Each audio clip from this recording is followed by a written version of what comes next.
When the Summer family finally dragged me back to their mansion, I had just finished a warm-up session at Marcus's boxing gym. I stood in their pristine living room, covered in a sun-kissed tan with defined pumping muscles. My biological parents, who had clearly prepared a whole speech to humiliate me, froze in dead silence. They had brought me back for one reason: an arranged marriage. They wanted me to marry the heir of the Vance family, Damian Vance.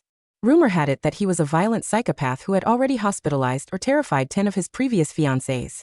Chloe, the adopted daughter who had been fake crying on the sofa, stared at my twitching biceps. Her tears instantly dried up. She trembled and shrank behind our brother. Julian, are you sure Damian is the one who's going to bully her? Julian looked down at his own slender wrists, then at my bulky, shredded physique. He silently took a step back. I jumped on the spot, throwing 2 lightning-fast shadow punches into the air. So I heard this guy has a nasty temper and loves throwing wild hooks? My biological father, Richard, let out an awkward cough. Yes, he is extremely violent. I slapped my thigh, a massive grin spreading across my face. Holy shit, why didn't you say so earlier? This is perfect. I was literally just looking for a decent sparring partner. I had lived for 20 years, and I honestly never expected to be some long-lost billionaire's daughter. But what I expected even less was that my biological parents only brought me back to use me as a sacrificial lamb for a business merger. Wearing my sweat-soaked tank top, I slammed a 100-pound barbell plate onto the Summer's $1 million marble floor. Tiny cracks instantly spiderwebbed across the polished stone. The entire living room fell dead silent. My biological parents, who had prepared a lecture on high society rules to put me in my place, were now staring blankly at my engorged biceps. Eleanor, my biological mother, was the first to react. Pinching her nose in disgust, she took a step back. Roxy, is this how that street coach raised you? You reek of sweat and look completely savage. You don't have a single ounce of femininity. Richard, my biological father, kept his face dark. He didn't bother beating around the bush, and threw a marriage contract onto the table. Enough. Let's make this quick. Our family's real estate empire is facing a massive liquidity crisis. We need the Vance family's bailout. Damian Vance is looking for a wife. Since you're back, you're taking Chloe's place. I raised an eyebrow. On the way here, the chauffeur had given me the rundown on this Damian Vance. Supposedly, the guy had severe intermittent explosive disorder and a serious penchant for violence. He was completely unpredictable. He had driven away 10 fiancées, and rumor had it 2 of them were still recovering in the ICU. Simply put, whoever married him was going to be a human punching bag. Chloe, who had been sobbing in the corner of the sofa, suddenly stopped crying. She looked at my thighs, which were wider than her waist, and then at the bulging veins on my arms as I casually spun the barbell plate with one hand. She scrambled behind Richard, trembling. Dad, wait. No matter how violent Damian is, he's still just a human. Chloe's voice shook. If Roxy goes, Damian might actually get killed. Shouldn't we leave the man a survival option? Julian sneered, pointing a finger directly at my face. Chloe, you're overthinking this. She's just a white trash girl from the slums. What does she have besides brute force? Damian is surrounded by elite bodyguards. What could she possibly do? He glared at me. Roxy, let me warn you. Don't think you're hot shit just because you can fight. Once you're at the Vance estate, you better lock up your savage attitude. Even if he tortures you, you will smile and take it.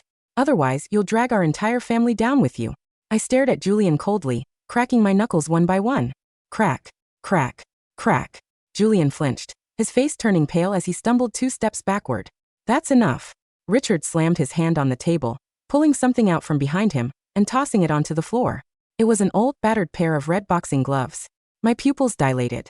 Roxy, don't think I don't know what you're planning, Richard said, looking down at me with pure malice. Your underground fighter adoptive dad, Marcus, runs a pathetic little gym in South Brooklyn, right? It just so happens that I bought the land deed to that entire block. He stepped on the red boxing gloves, grinding his expensive leather shoe into them. If you don't want your useless adoptive father thrown onto the streets, you will put on a dress tonight, go to the gala and get married. I stared at the crushed gloves, my jaw clenched so hard my teeth ached.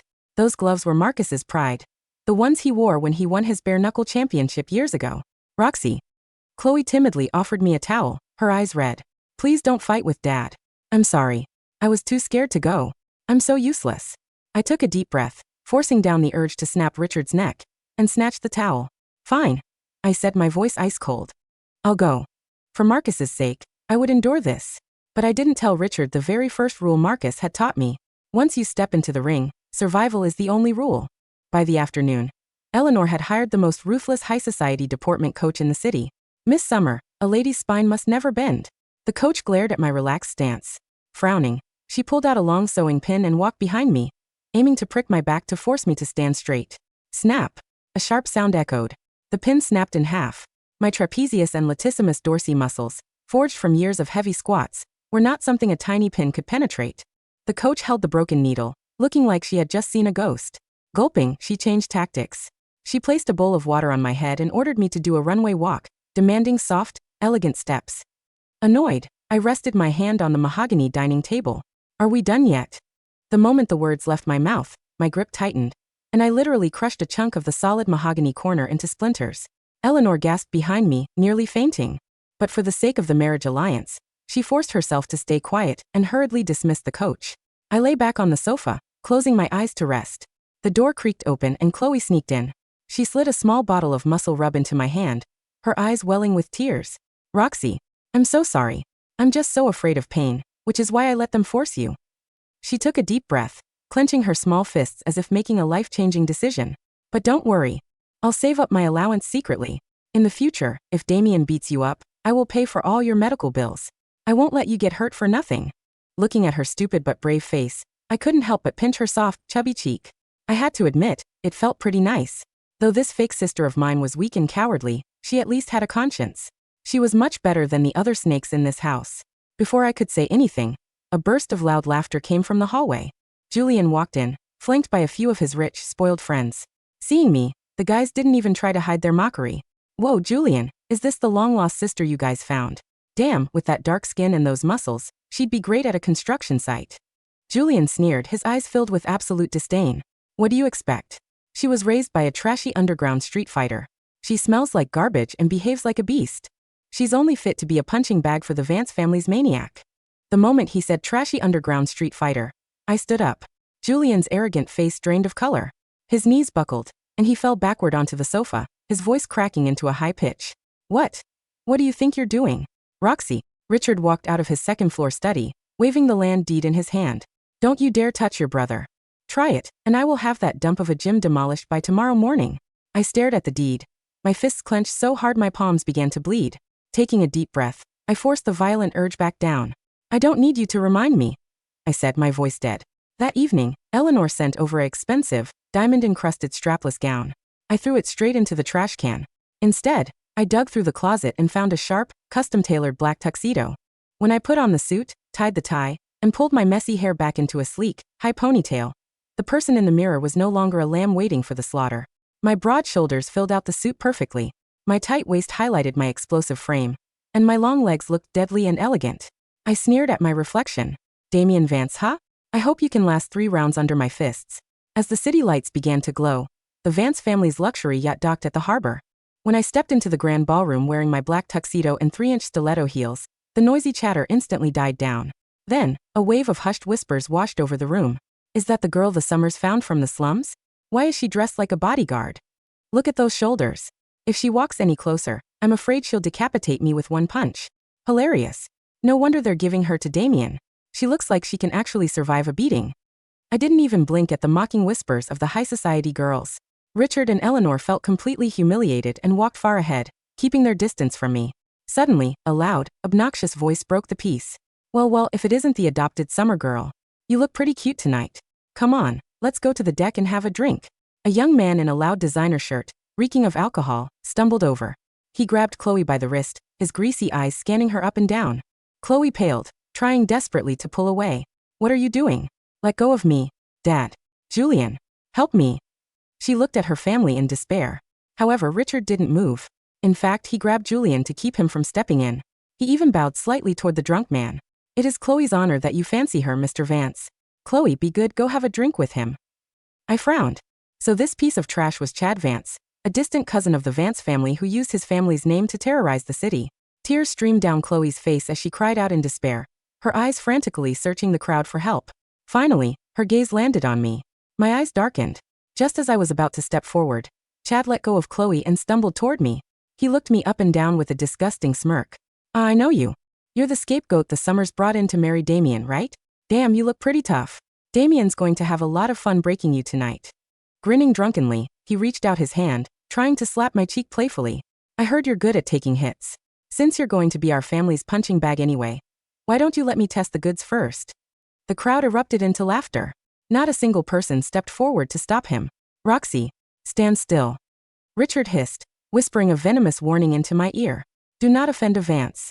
Even if he slaps you today, you will smile and take it. Think about your father's gym. The man's hand, smelling of stale alcohol, was now less than 2 inches from my face. I looked down at the sharp, needle-like heels of my stilettos. Suddenly, Marcus's voice echoed in my mind, back when he used to tap my shoulders with a ruler in the gym.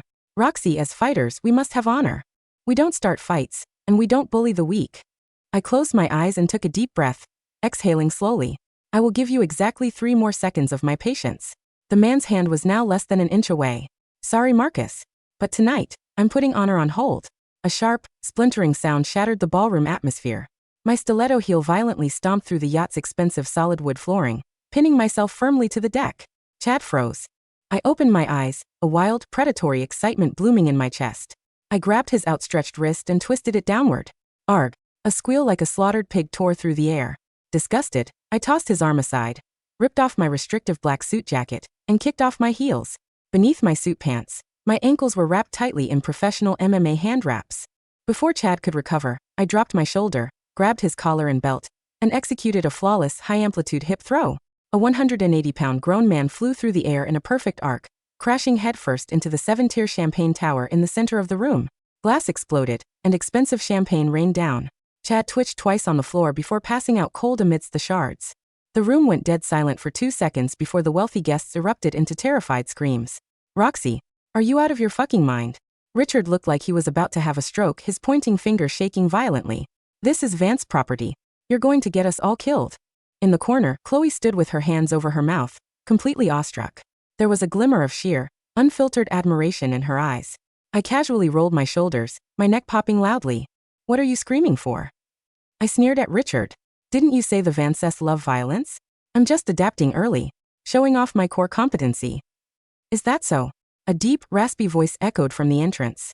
The heavy double doors of the ballroom were pushed open by 2 rows of imposing bodyguards in black suits. The crowd parted instantly, fleeing to the sides like they were escaping a monster. The legendary, terrifying heir of the Vance Empire, Damian Vance, stepped over the wreckage. He was nearly 6'3", with a dark, suffocatingly oppressive face. As he walked, he slipped off his expensive suit coat, tossing it to a bodyguard, and began slowly unbuttoning his silver cufflinks. Even beneath his dress shirt, the outline of his dense, powerful muscles and explosive strength was terrifyingly clear. The dark, bloody aura radiating from him made it hard for anyone in the room to breathe. Richard's knees buckled, and he collapsed to the floor, his face white. Chloe closed her eyes, unable to watch the bloody scene she assumed was about to happen. Damian stopped exactly 3 paces away from me.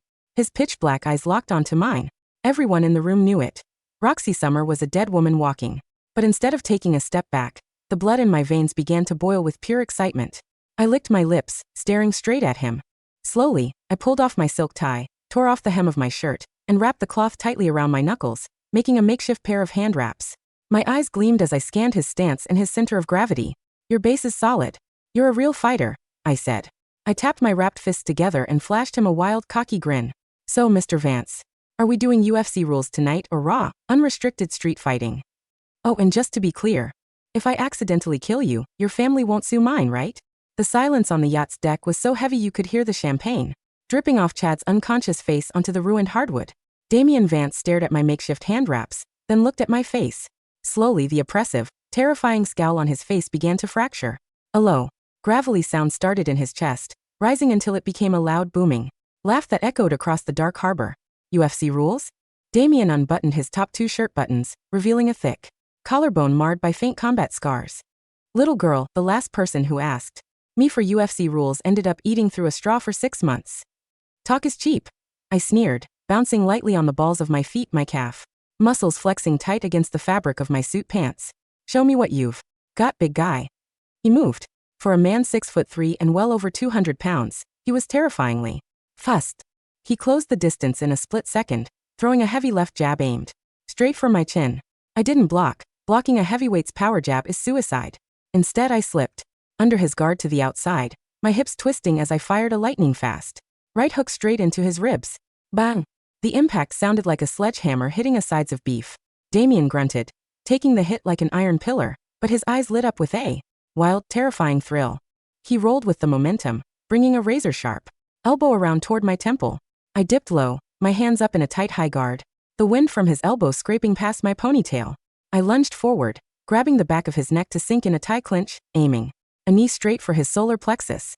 Damian anticipated it, slamming his forearm down to block the knee, using his immense weight to bear down on me and hurl both of us through a mahogany buffet table. Crash. Platters of caviar and roasted lobster exploded around us. The wealthy guests screamed, scrambling up the stairs toward the upper deck like frantic rats.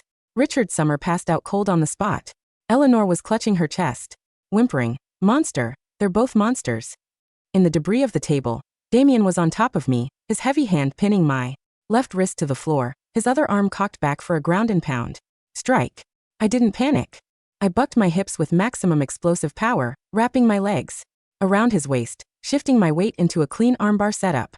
Damian felt the sudden trap, his reflexes kicking in as he stacked his weight forward to stack me, neutralizing the lever angle. We froze there, tangled in splintered wood, lobster claws, and torn silk, our faces inches apart. His chest was heaving, covered in sweat. My breath hit his neck, my core tight as a steel spring. His pitch-black eyes bore into mine, scanning every inch of my face, the sun-kissed skin, the sharp jaw, the absolute lack of fear in my eyes. "You really hit like a freight train," Damian rasped, a dark, wicked grin spreading across his face. "I haven't even used my knuckles yet," I panted back, glaring right into his soul. "Get off me before I snap your elbow." Instead of fighting back, Damian let go of my wrist, threw his head back, and laughed again.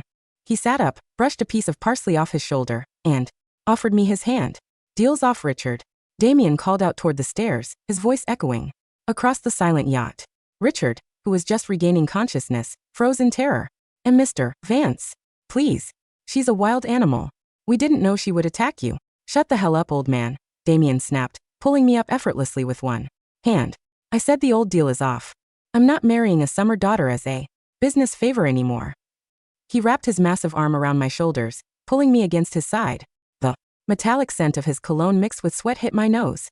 "I'm taking her because she's the only person in this pathetic city who didn't cry when I looked at her," Damian said, his eyes scanning the crowd with pure disdain. "We're leaving." 20 minutes later, I was sitting in the back of Damian's customized, bulletproof SUV. I had tossed my ruined tuxedo jacket into the ocean, sitting in my black dress, vest and hand wraps, holding an ice pack against my bruised shoulder. Beside me, Damian was dabbing an alcohol wipe over the bloody cut on his ribs where my hook had landed. In the front seat, Chloe sat nervously, clutching her purse to her chest, darting terrified glances between the two of us. So, I broke the silence, resting my boots on the leather console. "What's the deal with the 10 hospitalized fiancés?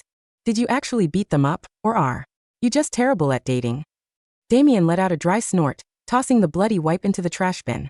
3 were corporate spies sent by the Luciano family to poison my drinks. 2 tried to blackmail my grandfather with fake pregnancy claims. The rest were entitled blue bloods who thought marrying me meant they could abuse my household staff and spend my money. He looked at me sideways. "I didn't beat them. My security detail threw them out into the rain. The media did the rest." "Figures," I muttered. "High society is full of dramatic weaklings." "Roxy," Chloe spoke up timidly from the front, her voice trembling. Are you really going to marry him? What about Dad's threat about Marcus's gym?" Damian raised an eyebrow. "What gym?" I tightened my grip on the ice pack, my tone darkening. "Richard bought the land. Deed to the South Brooklyn block where my adoptive dad, Marcus, runs his barnuklegum. He used it to force me into this wedding." Damian didn't even hesitate. He pulled out a sleek black satellite phone, tapped the screen 3 times and put it on speaker. Vance, a sharp professional female voice answered instantly. "Go ahead, boss." "By the commercial block on 4th and Atlantic in South Brooklyn," Damian ordered flatly. "I don't care if the owner is Richard Summer or the Pope. Double the market price, execute an immediate eminent domain buyout, and transfer the deed directly under the name of Roxy Summer." "Understood, boss. Transaction will be complete in 4 minutes." The line went dead. I turned my head slowly, staring at Damian. "You just spent millions of dollars. In 4 minutes." "It's chump change," Damian said, casually opening a mini fridge and handing me a cold protein shake. "Now Richard has no leverage over you. The gym is yours. Marcus stays." I took the bottle, my mind racing. What's the catch? Nobody gives away a block in Brooklyn for free. Damian leaned closer, his dark eyes locking onto mine, his voice dropping into a low, dangerous rumble. "The catch is you stay married to me for 6 months. My grandfather's will states I can't take over the Vance global conglomerate until I'm legally married and settled. I need a wife who can survive the assassination attempts my greedy relatives throw at me every Tuesday. He held out his hand, his massive, calloused palm covered in old knuckle scars. You get your dad's gym, complete financial freedom, and total immunity to crush the Summer family into dust. I get a wife who can serve as my primary sparring partner and chief of personal security. Do we have a deal, fighter? I looked at his hand. Then I looked at the dark, wild excitement in his eyes. I tossed the ice pack aside, gripped his hand tightly, and gave it a violent, bone-crushing shake. Deal. I grinned, my teeth gleaming in the dark interior of the car. But if your relatives try anything, I get to keep their watches. From the front seat, Chloe let out a tiny, squeaky gasp, muttering, "Oh God, they really are made for each other." The next morning, the Summer family estate was in a state of absolute chaos.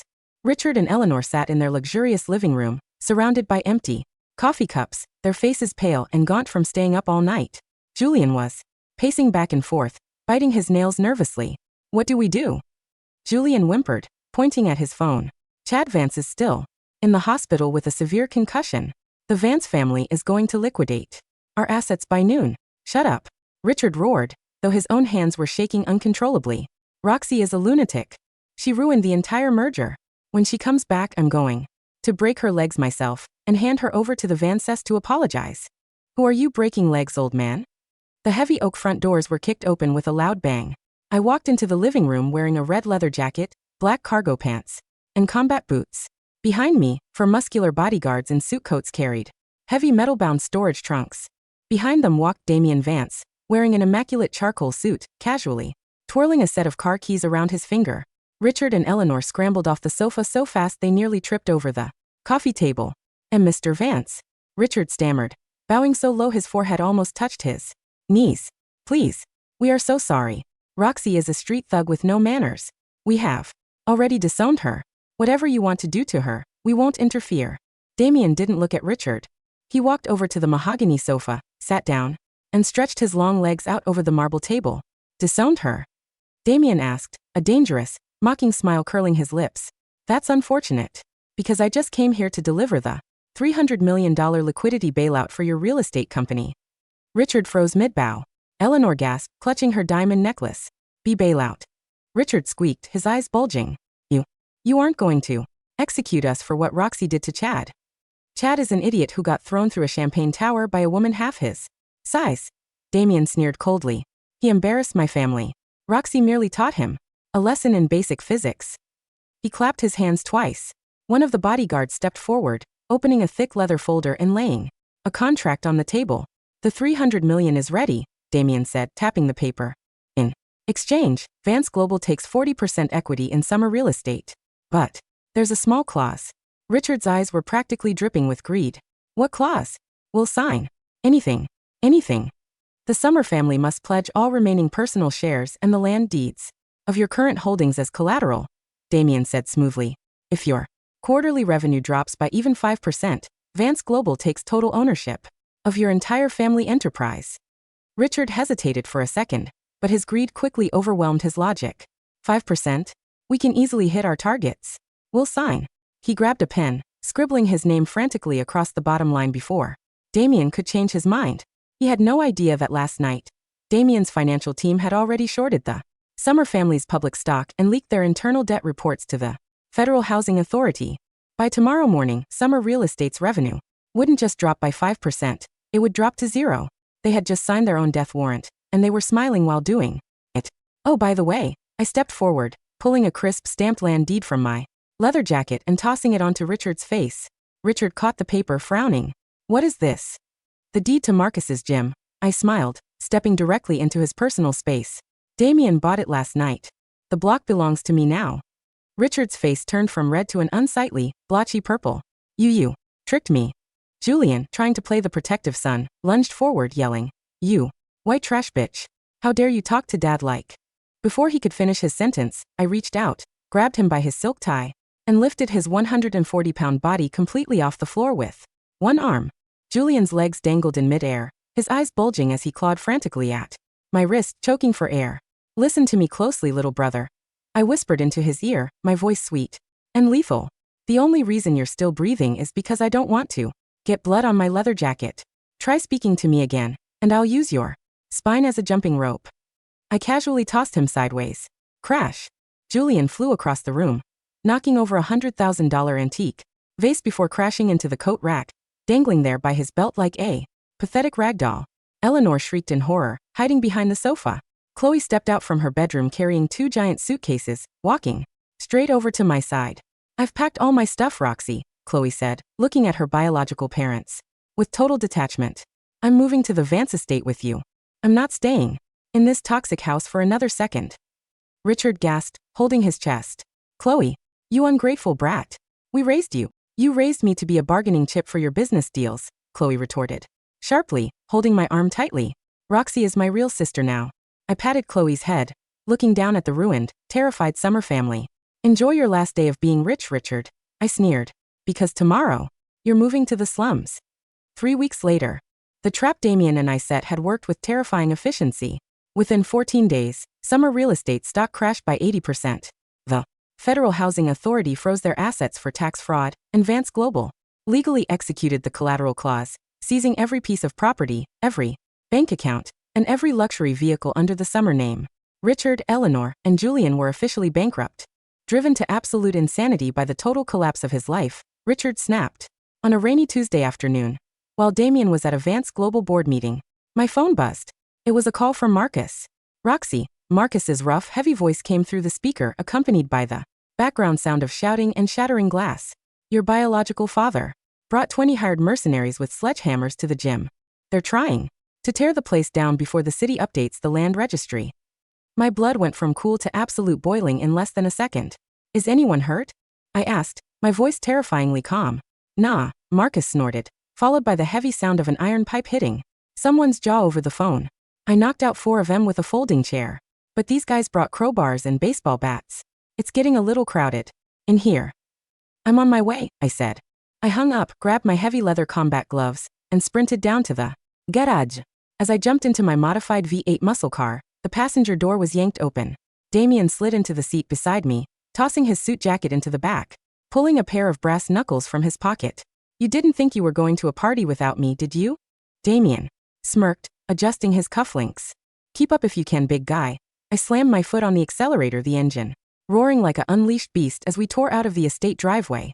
10 minutes later, the muscle car screeched to a halt outside Marcus's gym in South Brooklyn. The front glass windows of the gym were completely smashed. Rain poured into the training ring. Inside, Richard stood near the entrance, his expensive suit disheveled, shouting frantically at a dozen heavy-set mercenaries armed with bats and pipes. Destroy everything. Richard shrieked like a madman. If I can't have this land, nobody can. Break the old man's legs. In the center of the ring, Marcus, wearing his stained white tank top and red boxing trunks, was casually dodging a crowbar swing, slipping inside the guard, and delivering a massive, bone-shattering uppercut that sent a 6'2" mercenary flying over the ropes. Bang. Not bad, old man, I yelled, kicking the front door off its hinges as Damian and I stepped into the gym. Marcus wiped a smear of blood from his lip, grinning when he saw us. You're late, Roxy. I already took out 7 of them. Let's clean up the rest, Damian said, clicking his brass knuckles together. The remaining 13 mercenaries whirled around, looking at Damian and me.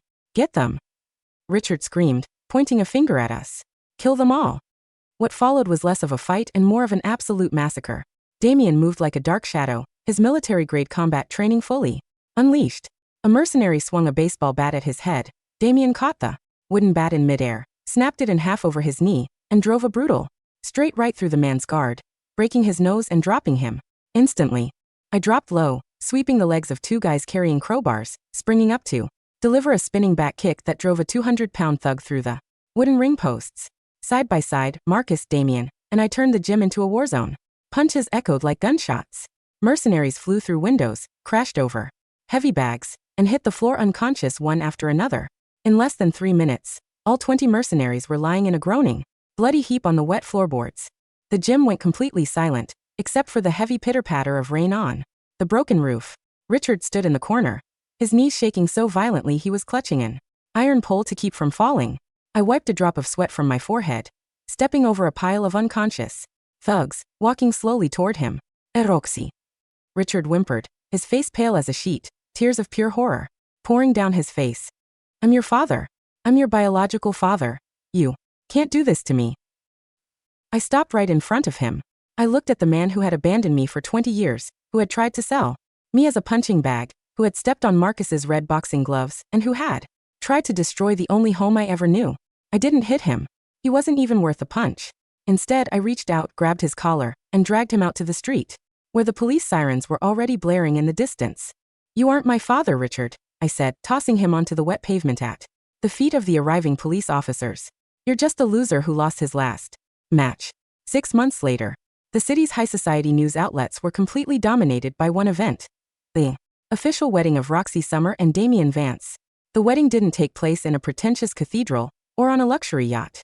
It took place in the grand opening of the newly renovated 3-story Marcus and Roxy Combat Center in South Brooklyn.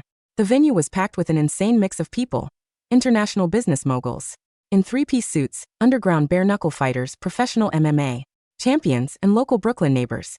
Chloe, wearing an elegant pink dress, sat at the front desk, comfortably managing the center's multi-million-dollar financial accounts as the chief CFO. She had completely shed her cowardly persona, growing into a sharp, confident young woman. In the front row of the audience sat Marcus, wearing a brand-new, custom-tailored suit, though he still insisted on wearing his favorite red boxing gloves around his neck like a medal. As for Richard, Eleanor, and Julian, after being convicted of federal tax fraud, illegal demolition, and hiring armed mercenaries, Richard and Julian were currently serving 7-year sentences in a state penitentiary.